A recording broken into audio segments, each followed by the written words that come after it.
Welcome to Living Free in Tennessee, where we talk about building the life you choose on your terms. Today is Monday, April 15th, 2024, and this is episode 894 of Living Free in Tennessee.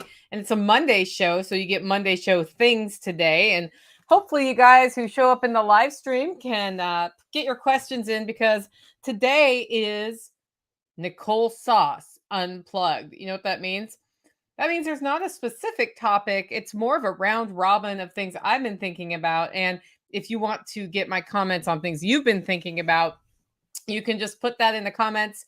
Put the first couple words in all caps so I know that you want me to respond to it, and we'll go from there. Of course, it's a Monday show, so I will also be talking about all of our usual Monday segments that we cover every week. And those are going to be in order like they always are. Before I jump into that, I do want to talk about our featured event of the day, and that's June 9th, which is a Saturday. You know what? I hope it's a Saturday. Otherwise, it's June 6th, the Saturday. But I think it's the 9th, but it might be the 6th. Anyway, first Saturday in June, I think. Well, shoot. Now I'm just going to go look. Anyway, it's a chicken processing class, and I meant to look at the calendar today, and then I realized that I hadn't done that. So we're just going to pull that up real quick, make sure I got the right date. But right now, tickets are on sale for the June poultry processing class at the Holler Homestead. And we have done 10 of these. So it's been a really fun time getting them done. Okay, it is the 9th. No, it's the 8th. It's the June 8th poultry processing class at Living Free in Tennessee. We're going to go over some new things that I learned after doing my processing class with Joel Salatin. Yeah, June 8th is Saturday. Also, we're going to talk about how to optimize like your meat weights, and as you process it, we're going to talk about how to raise the birds regeneratively. And well, Hoff Grid Homestead is providing the chickens this time. They did such a good job with the chickens last fall that we used for the processing workshop that we decided to do it again. Joel Salatin said like they were on par with what he produces at Polyface Farm. These guys know what they're doing. So you go home with your chicken. It's going to be a great time. Tickets are on sale, livingfreeintennessee.com, or there is a link in the show notes. Right now, it does in fact say June 9th. It's really June 8th. I will fix that right after the show. It was funny because I'm like, oh man, I marked that off my to-do list without actually doing the thing. So I'm glad I took a few minutes to check that out. I also want to thank our two sponsors of today's show. First sponsor is John Pugliano and the Wealth Studying Podcast. John puts out a podcast, a couple of them every week, all about how he's making financial decisions, how current events impact his financial decisions, what the markets are looking like. It is a great way to increase your financial literacy. Check out everything he has to do at investablewealth.com. Click on podcast. You can get his podcast there, or go to your podcatcher and type out the Wealth Studying Podcast, and you can subscribe. The episodes are like 15 minutes. So like you can totally add this one to your rotation and not be like scorning me in the in the thing. I just got a pain on my right side. I hope that's just anxiety. Anyway, the other sponsor I wanted to thank today is Agris Tax Advice, and I chose agristaxadvice.com for the sponsor today because it is April 15th and I am a tax slave, and today is tax day. So I've been hearing a lot of people talking about what they're doing to get their taxes ready to go. And I thought, what better way when it's top of your mind than to get you involved with somebody who can help you maximize your tax write-offs than talk about it on April 15th. Go to agristaxadvice.com/webinar, and you can sign up for a free webinar to learn more about what he's doing, ways to write things off on your taxes, how to track it, because that's super important. And if you think it's a good fit, consider reaching out to Matthew to analyze your finances and help you choose the best way to structure your business, your life, and keep more of your money in your pocket. That's agristaxadvice.com. With that, it's time for the first segment of today's show, which is Tales from the Prepper Pantry. This is where I talk about storing what you eat and eating what you store, or storing what you use and using what you store. And today we've got AJ in the house. Okay, so AJ has graciously offered to trade some lodging for labor as we get ready for the Living Free in Tennessee spring workshop, which is next week. It starts, I believe it starts next Thursday.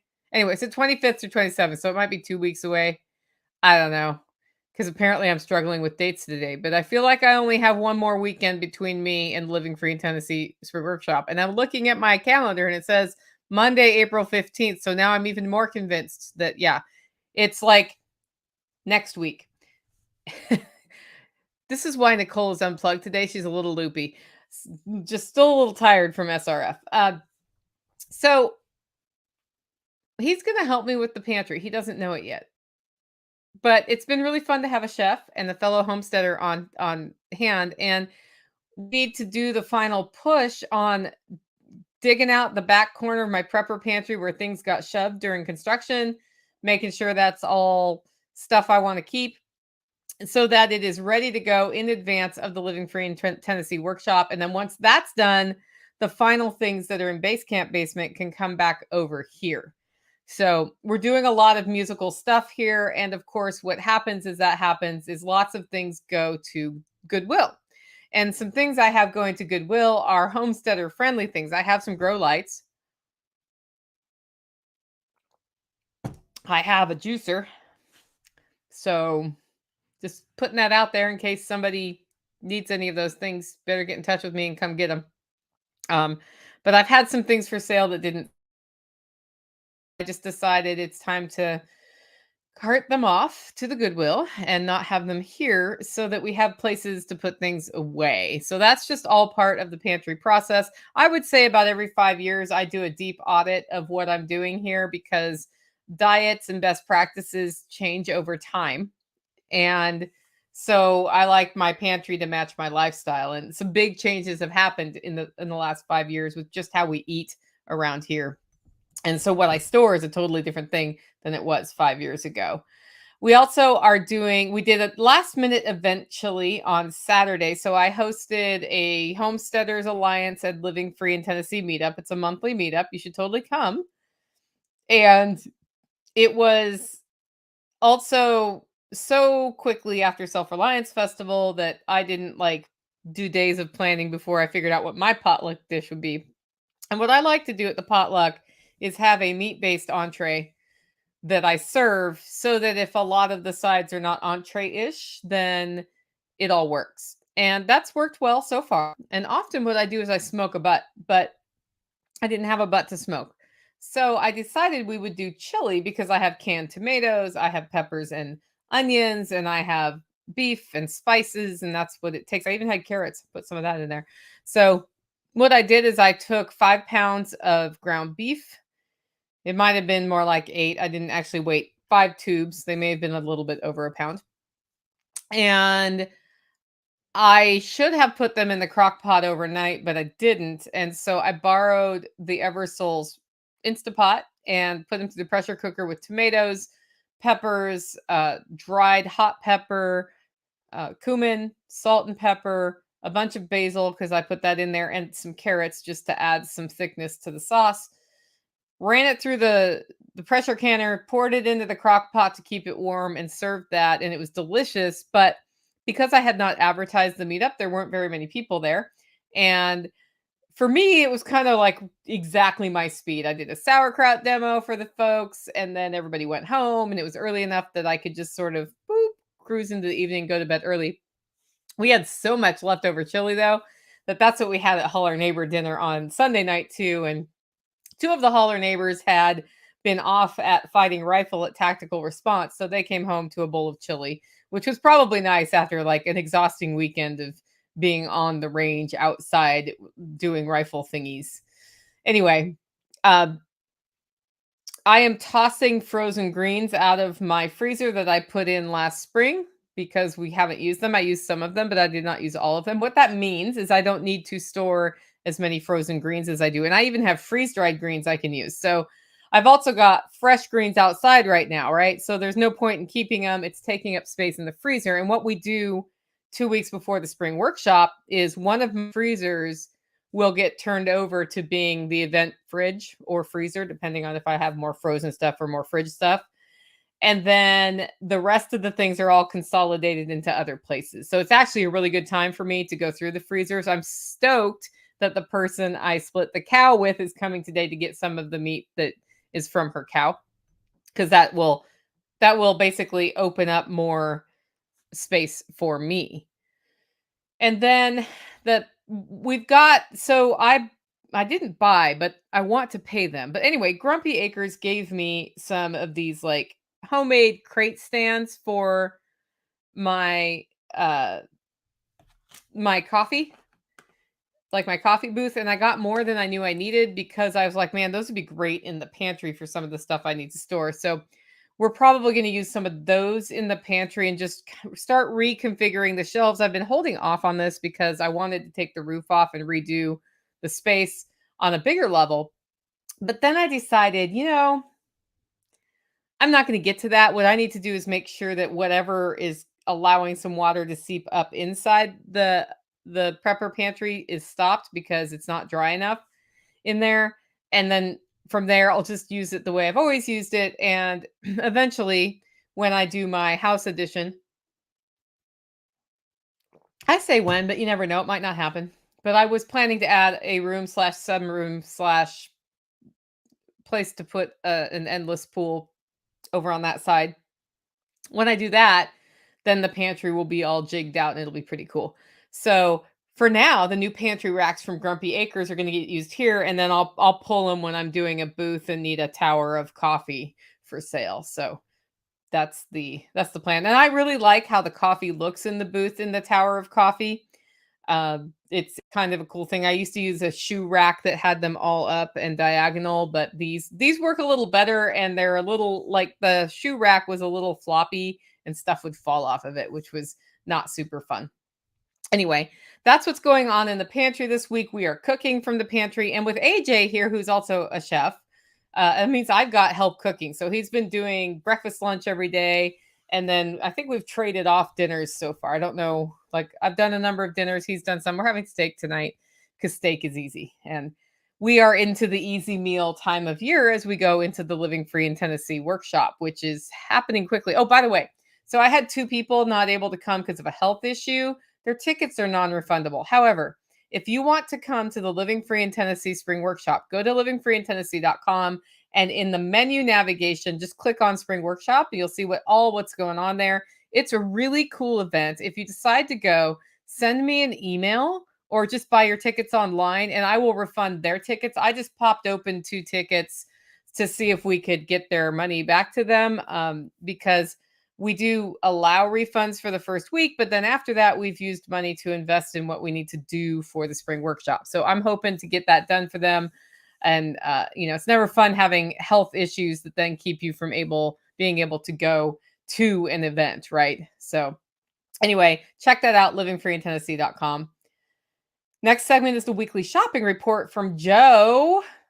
They're not going to Dollar Tree because it's not worth it. So apparently the $1.25 tree keeps raising their prices, and their market is dollar, right? So at some point that's going to be hard on them. They may need to do a rebrand, and then when your core thing is in your name and in your brand and you stop doing your core thing, I think it's a real hard recovery. So we'll see how that goes.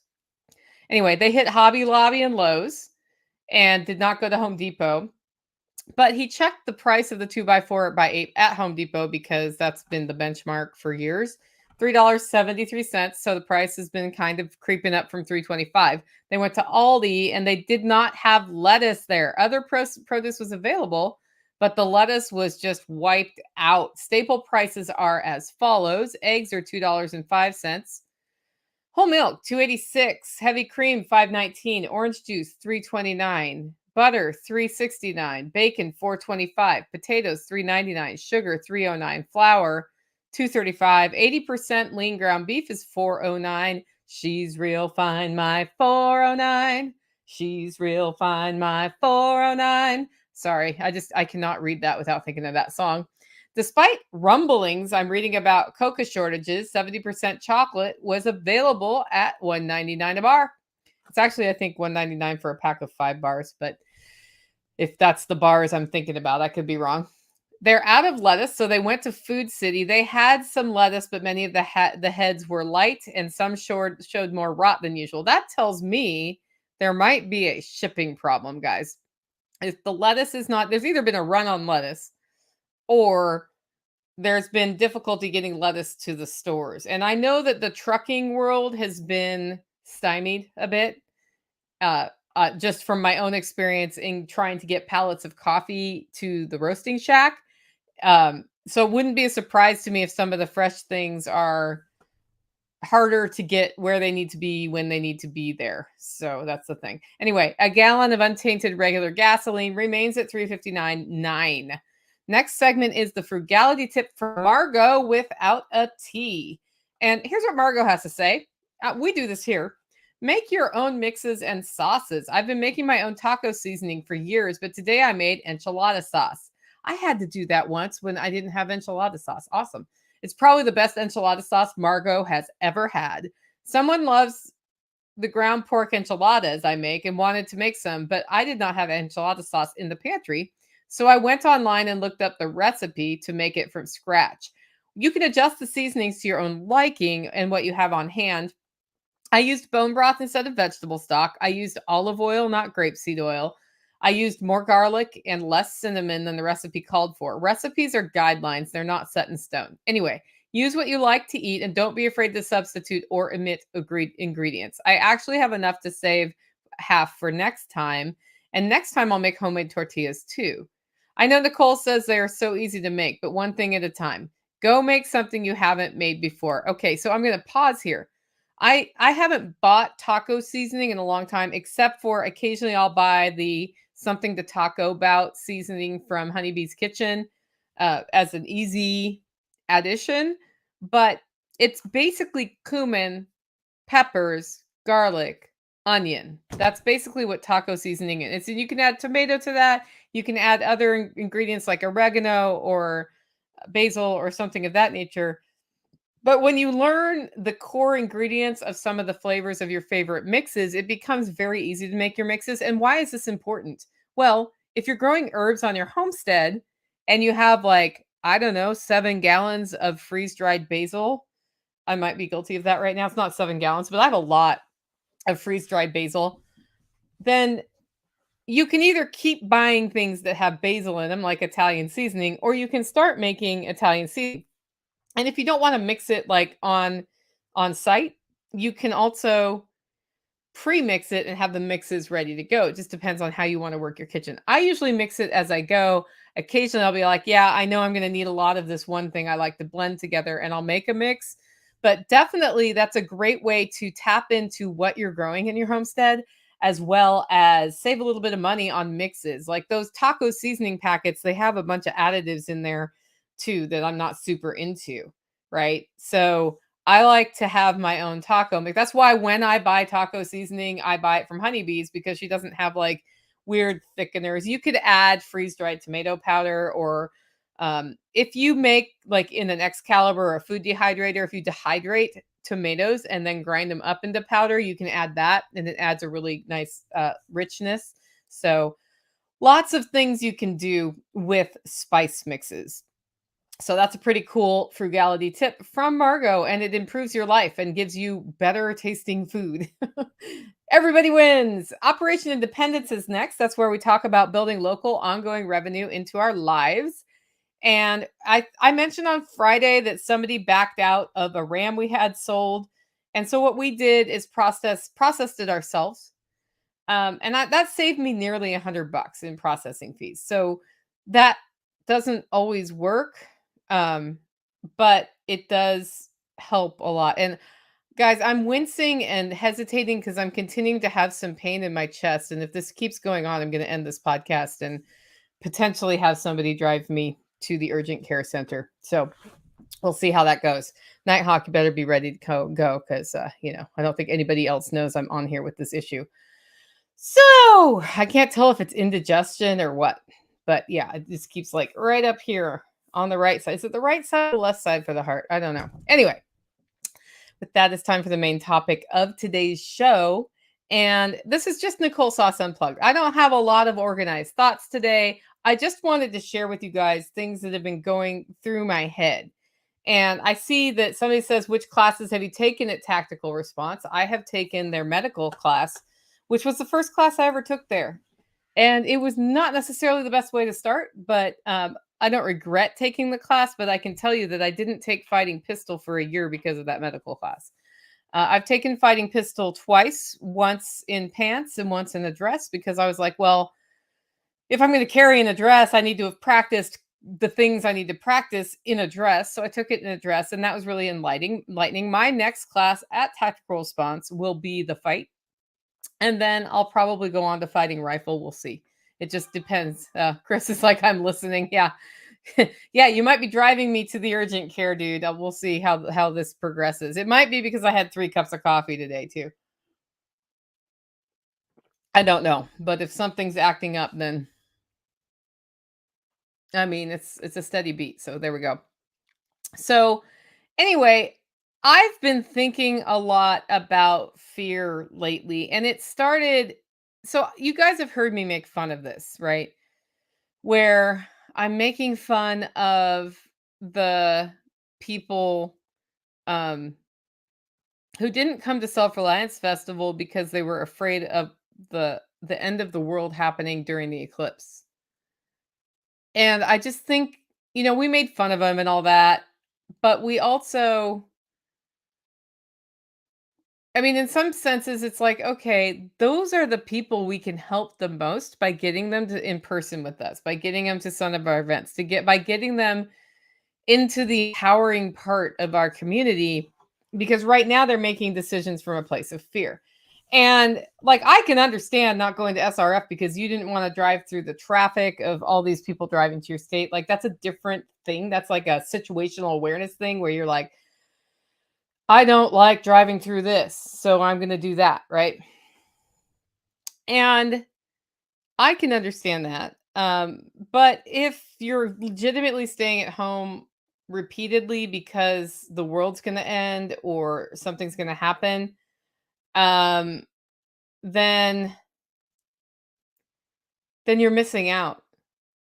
And the decisions one tends to make when they're in fear are not good for your long-term benefit, right?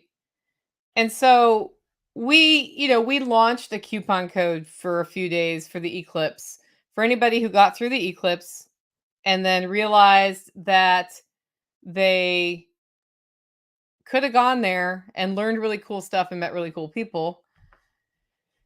And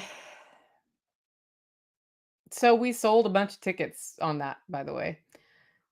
So good. I hope some of those people really did stay home out of fear, realized they were wrong, and are coming to SRF with sort of like a beginner's mind. Um, I'm hoping that they find the breakthrough that they need, because what happens at our events are breakthroughs. I don't think I've had a Living Free in Tennessee workshop or a Self-Reliance Festival where we haven't had some people do breakthroughs. In fact, the breakthrough from October, the biggest one, was a dude who stood up and asked a question about depression and then went home, and he on his TikTok every day he shares his exercise that he's doing, and it's like, I don't know, he's like 187 days in, having not missed a day of working out. He looks like he's lost 50 pounds, and he looked like he was feeling good mentally. And it was really good to see him back, but he had a breakthrough at SRF, and other people have breakthroughs every single time. And for me, that's why we do it. Somebody asked me, why do you do these things? Because the events are hard on me physically, they're hard on me mentally, and I don't make a bunch of money on them. So why do I do it? Well, that's why I do it, because the whole motivation of the podcast and the community is to help people proactively move towards where they want to be. That's it.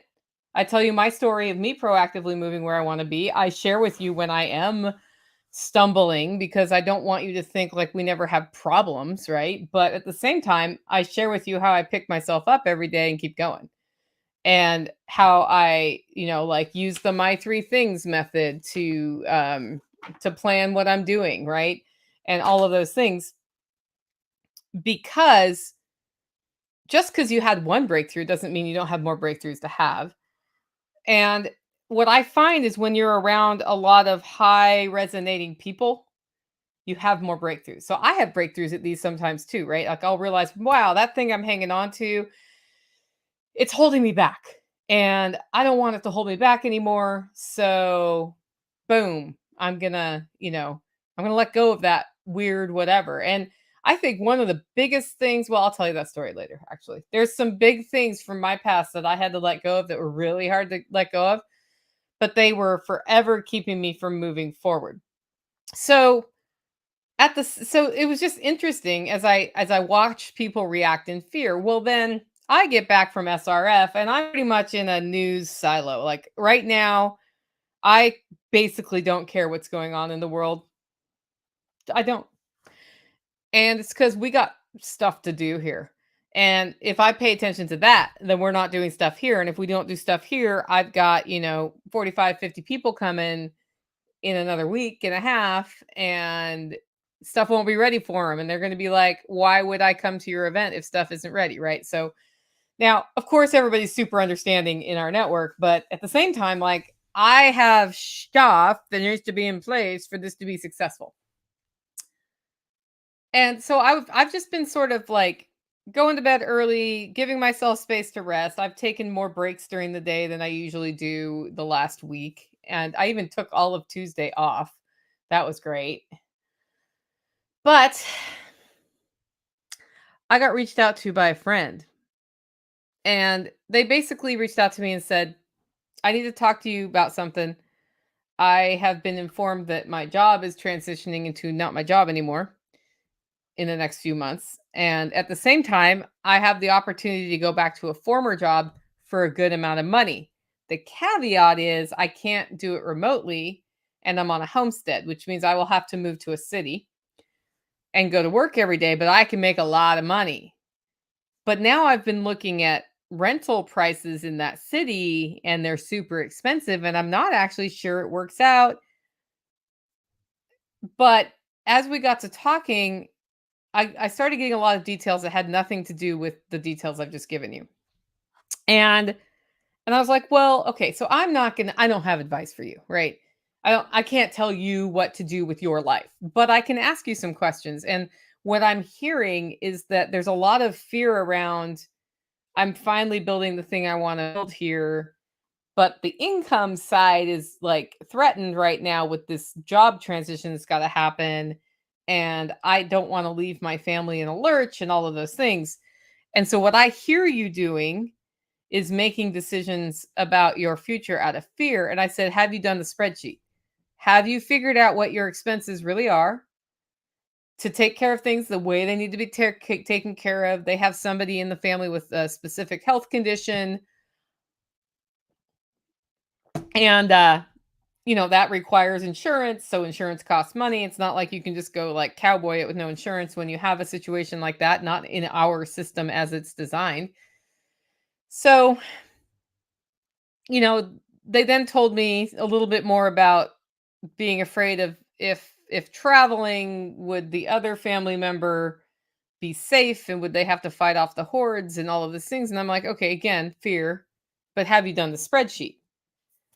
And by the end of the conversation, the spreadsheet was going to be done because where I see that is how much money do I need to live where I am now? How much money is coming in based on whatever, like my side hustles, my spouse's income, all of that? What is the gap? And if the gap is $500, that's one thing. If the gap is $7,000, that's another thing, right? Those are two very different numbers. So when you know what the gap is, you know what you're facing. That's situational awareness, right? And then you can decide, I mean, can I go work at the Quickie Mart on the weekends and get it done locally? Or do I legitimately need to go do that? That's one side. Then you can also look at whatever opportunity comes up, whether it's the one where they need to move to the city or other opportunities they haven't found yet, and say, okay, it costs this much to stay in the city. I don't want to get rid of the homestead. So we're going to be maintaining two things. This is how much money's coming in. And because the salary of this other thing is so flippin' awesome, if we just go do this for 2 years, we can pay off the homestead and we're in a better position like that. That would be helpful to know because I might actually make the decision to leave my homestead if that's the position I was in and I needed to pay it off that way, right? So making that decision in the fear, and it's hard to separate from fear when you're about to transition out of a good paying job that you love, right? But making that decision out of fear means you're going to go to the first opportunity you see that's viable to make sure that the gap is filled without knowing what the gap is and if you even need to do that, right? It's just like act, get it done. And a lot of us who are doers and proactive thinkers will do that because it's like, well, I just got to fix it, right? It's actually one of those times where it's better to take a little time and think about it. And if somebody is willing to go to the mat for you like that, having heard, that you're transitioning out of a different job, they're probably willing to wait while you think about it for a week and you look at other job opportunities. And that's why the reacting in fear thing is a terrible idea. So then this weekend, it turns out World War III started. So I wake up Sunday morning and I see World War III, World War III, World War III just started, blah, blah, blah. And I'm like, huh? Because again, I haven't been watching the news. And yeah, and I did live close enough to Oak Ridge that, that might matter to me. Not that I can do anything about it if they're on the way here, right? Like if the nukes are coming in, I'm like, whew, hope I make it. Um, but maybe I don't hope I make it. Like the radiation sickness doesn't sound pleasant, but we'll get back to the topic at hand. Um, so finally I asked a friend, I'm like, so I keep hearing that World War III has started. What's happened? And they told me what happened. Yesterday, my job was to unpack the rest of my kitchen stuff so that when we do the spring workshop, my kitchen's functional for the kitchen people who come do the kitchen things at the spring workshop. And it was a big job. I basically spent all day doing it. And I looked at that and Strongers Resources says you're not downwind. I know, actually, I looked at a map once. There's hills in the way. So I was like, how much of this situation do I have control of? And the answer was goose egg. None. So is it concerning when countries start obliterating each other that could lead to countries trying to obliterate our country with nuclear weapons? Yes. Do I not like it? No, I don't like it. Can I do anything about it? I can't do anything about it. But you know what I could do yesterday was get my kitchen unpacked. So that's what I did. That's what I did. Because if all I did all day was sit and look at the TV about the thing, I was going to lose all of that time rather than ask myself, what do I control? You know what I control? I control if my tomatoes get transplanted this week. You know what I control? I control if the beet seeds get in the ground this week because they're still not in the ground. What do I control? I control if the prepper pantry and outdoor kitchen gets set up this week. Those are all things I do control. You know what I don't control? World leaders hurling violence at each other. You know what else I don't control? If I work a job, I don't control whether or not somebody fires me. I mean, if they fire me for cause because I'm terrible, I do control that. But if they just decide, I need to fire somebody today and Nicole's name just came out of a hat, I don't control that. So every time I feel the fear creeping in of the things, and believe me, just like you, when we get to the grocery store and see that the shelves are empty, that's disconcerting and I don't like it. So there's a minute of fear. I don't like completely say no fear ever, but I'm like, when I feel fear, that is my um that's my attention getter. Like, I feel fear. Why do I feel fear? What is making me feel fear? Why does that make me feel fear? I start asking those questions and then I ask, what can I control in that situation? And if a semi truck is barreling down the road at me and about to hit me, well, the thing I can control is to get out of the road, right? But if it's something, 40,000 miles away or whatever,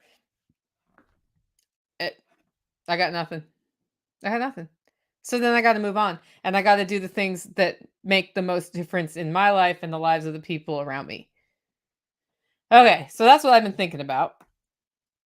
Yeah, Pippin Eyes says +1 on the health reasons on not being able to hit SRF. That does happen. Health things happen.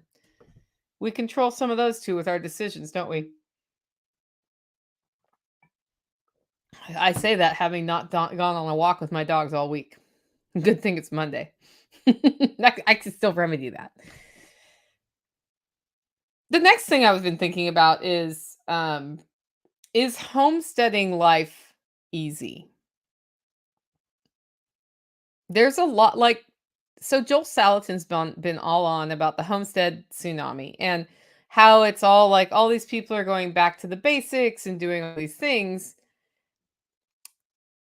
And what has happened as a result of that increased interest is there are a lot of channels showing you how wonderful homesteading is, and it is, and making it seem really simple, like my simple 10 steps to blah, blah, blah, right? And I can tell you how to make it easier on yourself for sure. But is it easy? Is homesteading easy? And then I went back to Joel Salatin, who says, like, when you have a homestead, you're basically married to the homestead. Like, you can't be dreaming about all of the vacations you're going to take off the homestead because you've got the homestead to take care of, right? And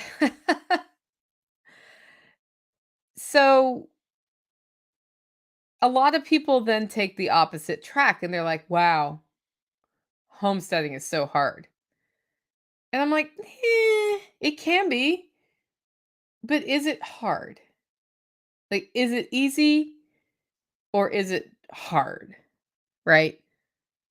And in my bullet note, I have the word eggs, by the way, and I have no idea, but I had a story about eggs totally related to this that oh, yeah. Okay. So I was like, why did I say eggs? So this goes back to, okay. So I got a question yesterday about how I make hard boiled eggs from somebody who has done it with store eggs, but when they try it with homestead eggs, they have poor results. And hard boiling eggs is easy, right? Yeah, the way my grandpa did it is he put tap water, like 55-degree water that comes out of the tap, in a pot over the eggs, put them on the stove, brought it to a boil, boiled it for 5 minutes, and then poured them directly from that into a cold water rinse to cool the eggs as quickly as possible. If you had ice, he'd add ice. They peeled like a dream every single time. Okay. And really, what was underlying this question is when I hard boil my farm fresh eggs, they don't peel well. And so, like, the whites come off on the shells and it turns into a mess, and you get really frustrated.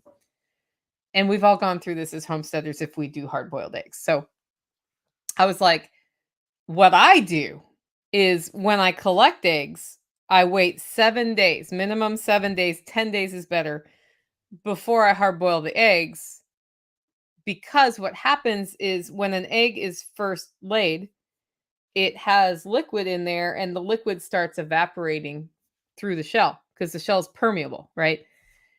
And what that means is that most of the time, not every single egg, but most of the time they peel great when I do it that way. And then at that point, I personally use an egg steamer.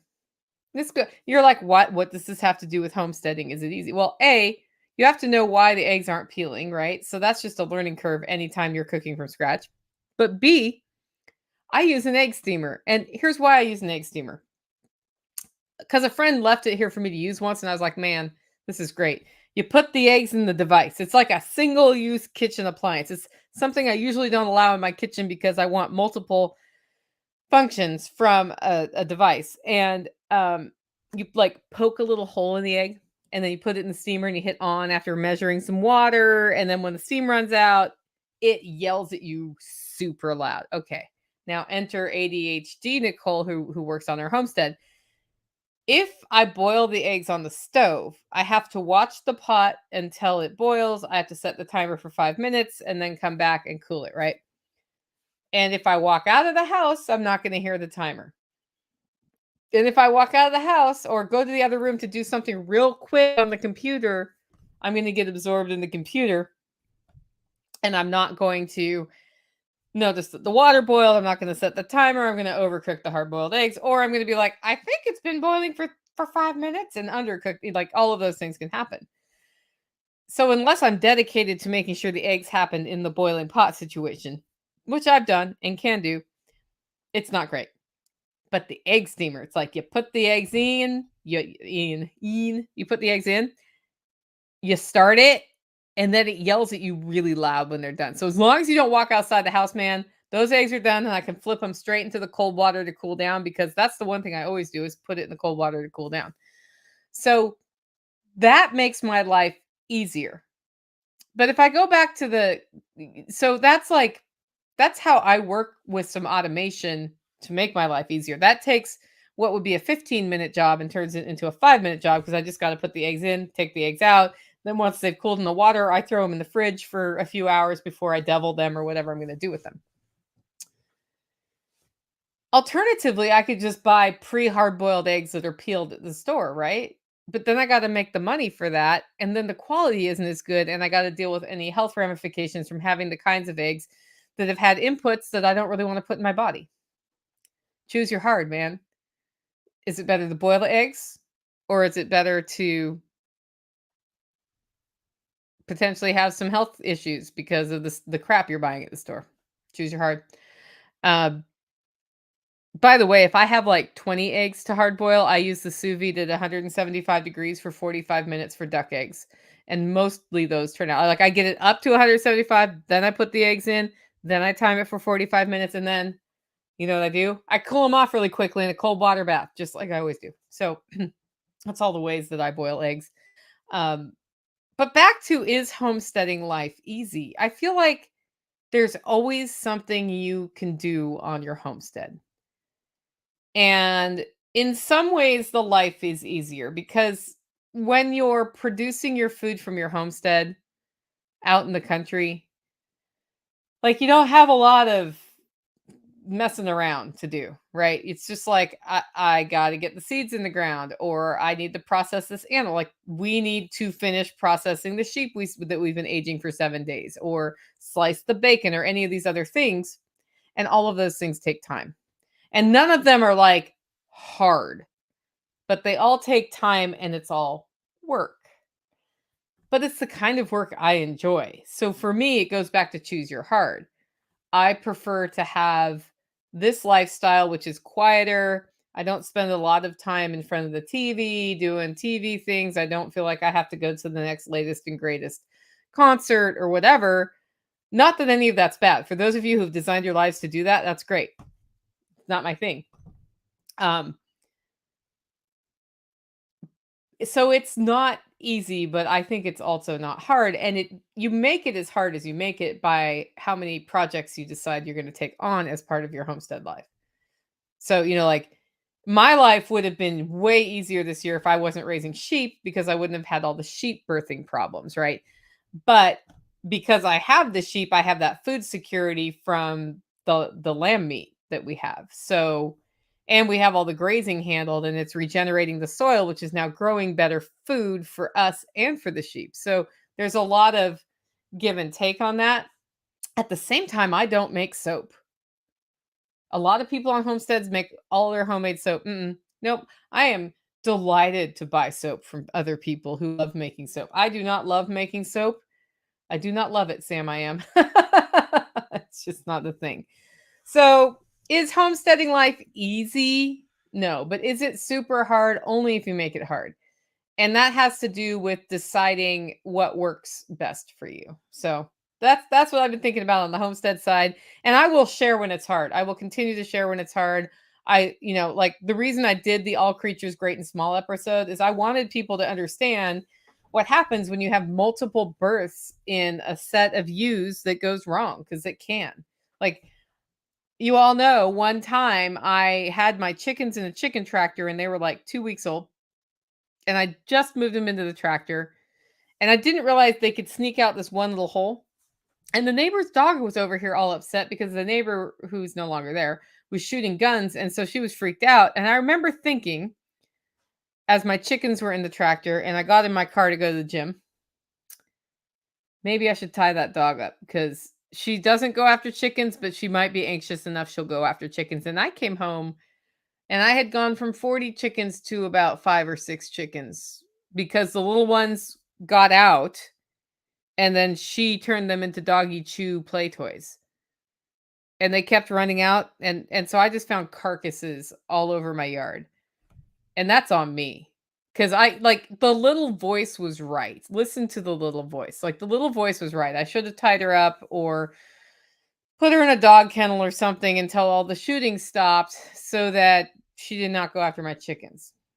But that's how I learned that lesson. I was declared the worst chicken mom in the county that year. I was. And I've never made that mistake again. Also, my chicken tractor is a lot harder for chickens to get out of since that time. That's why I built this one chicken tractor that was so heavy. Like I paid somebody to make it for me. It was so heavy. I could not move it by myself and two adults had a hard time moving it together unless we were going downhill with it. So it'd be like we would start at the top of the hill with chickens and then move down the hill. And then there'd have to be like heavy equipment to move it back up the hill. I burned that thing in place, man. So I went way the other direction after that episode, you know, making my life hard unnecessarily on the homestead for sure. Anyway, the last thing I have to think about, and if you want to hear my thoughts on anything, you should put them in the comments, guys, because otherwise we're going to wrap after this one. I'm coming for you. Oh, somebody says my chicken tractor fell on me when I was alone. Yeah. So then being alone on the homestead and something happens and you're like, how do I get myself out of this situation? Like the other day, a mason jar fell out of my fridge and shattered all over my floor and I was barefoot standing at the fridge like this going like, what just happened there? And I had my phone and Tactical was outside. We use Zello and I was like, hey, Tactical, could you come in and bring a broom, please? And I like close the fridge door and he puts his head in the door and goes, "What?"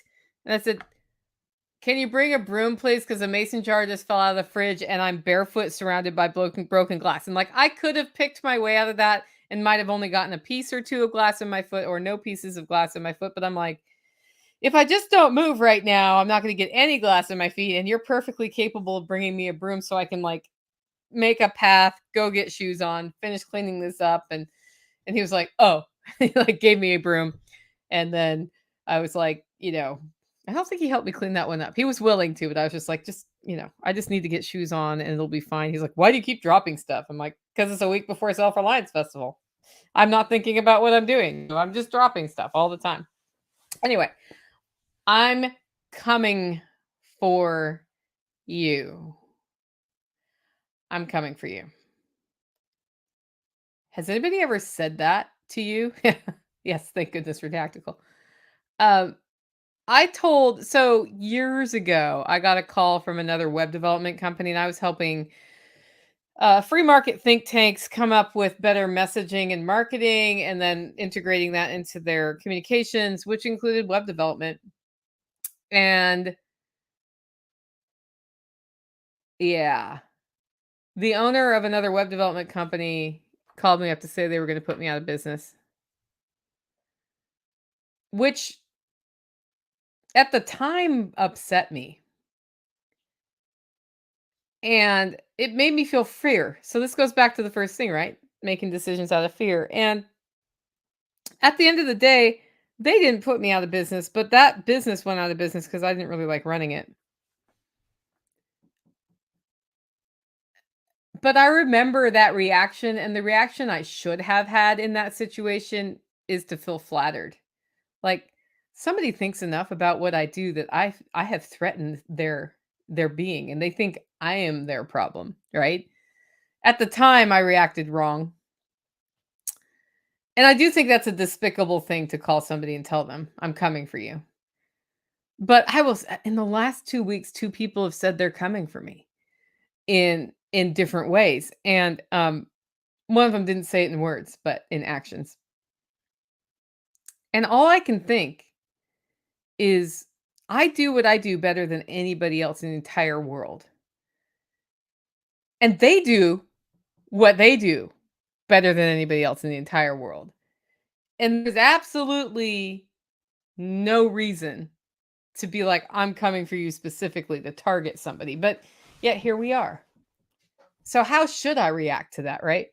My reaction is I'm just going to keep doing what I do as best I can. And you can try. You can try. The worst thing's going to happen is some people believe what people say behind my back. Okay, whatever. That means you didn't really pay attention to my podcast. That doesn't mean that means you don't really know me. And then at that point, whatever. When people assault me in public, I do push back, but whatever. It's fine. Um, but if you're around people who treat you that way, the one thing you need to know is when somebody says they're coming for you or they show you that they're coming for you, they're not worth your time anymore. I have a lot of sympathy for a lot of people in a lot of places. And I put up with more crap than most people put up with because I'm like, they're going to get there. Jack always says that. He's like, "Man, you hang on longer than I do." I'm like, "Yeah, they're going to get there." Just, there's like this fine line between becoming sort of codependent with somebody and being like, "You're going to get there eventually." Or asking a hard question and then backing off, right? But the minute somebody goes from community member to "I'm coming for you," not worth my time. Not worth telling you who it is. Not worth anything because what they're gonna do to themselves at this point, I just let them self-destruct, right? They're gonna come for me. I'm not gonna care because it doesn't matter to me. Most of the people who are, like, involved in our network are gonna be like, "What are you doing?" Right? And then we're gonna go on, and they're gonna be there, like, by themselves. So, think about that when people say they're coming for you. There's 2 different ways of coming for you, right? There's one where somebody's, like, legitimately going to attack you and come at you with lawyers or whatever, and then there's the ones who are just like, "Your success threatens me so much that I need to threaten to come for you to feel better." So, I hope they feel better right now, and I hope they get over themselves because come on, man. Why would you exist? Why would your business strategy be, "I'm coming for other people"? Like, how does that work well? Yes, I understand. There is a school of thought where you put your competitors out of business. I get that.